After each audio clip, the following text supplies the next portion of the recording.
નમસ્કાર દર્શક મિત્રો, ટીવી18 ન્યૂઝમાં આપનું સ્વાગત છે। સુરત અલથાણમાં સગિયાની છેડતી બાર આક્રોશ, ગણતરીની મિનિટોમાં આરોપી ઝડપાયો। સુરતના અલથાણમાં સગિયાની છેડતી થતા ભારે હોબાળો। કોચિંગ ક્લાસથી ઘરે જતી સગિયાની કરાઈ છેડતી। વિધરની સૈફ નામના શખ્સે સગિયાની કરી હતી છેડતી। ઘટનાની જાણ થતા પરિવાર અને લોકો ઉમટ્યા। રોષે ભરાયેલા લોકોએ પોલીસ સ્ટેશનનો ઘેરાવ કર્યો હતો। 300થી વધુના ટોળાએ પોલીસ મથકે કર્યા સૂત્રોચ્ચાર। પોલીસ વાનમાં જ લોકોએ આરોપીને મેથી પાક ચખાડ્યો।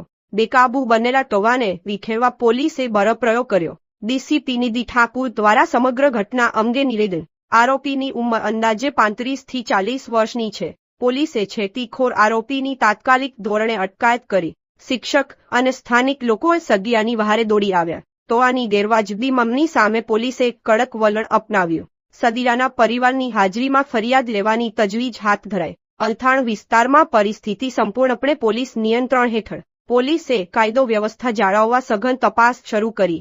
सूरत के अलथाण पुलिस स्टेशन विस्तार में शाम के 8 बजे के अराउंड एक 16 से 17 साल की लड़की कोचिंग क्लास से वापस आ रही थी और उसको छेड़ने की कोशिश की गई। जो उसकी कोचिंग क्लास के टीचर्स थे और आजू बाजू के लोग इमीडिएटली उसको आरोपी को पीसीआर बुला करके पकड़ के लेकर के पुलिस स्टेशन पर आ गए। यहाँ पर आते ही उसके प्रेजेंस और टीचर के उसके पेरेंट्स और टीचर के प्रेजेंस में उसकी फरियाद ली जा रही है और आरोपी हमारे हिरासत में है। यहाँ पर कुछ भीड़ इकट्ठा हुई थी जो कुछ गैर वाजबी रजवातें कर रही थी। उसको पहले समझाने की कोशिश की गई लेकिन वो जब माने नहीं तो थोड़ा सा बल प्रयोग करके उनको यहाँ से हटा दिया गया है। ये कौन आरोपी है? आरोपी का एग्जैक्ट डिटेल्स अभी हम ले रहे हैं। लगभग 35 से 40 इसकी उम्र है। कुछ शेख करके नाम है और शायद लोकल है।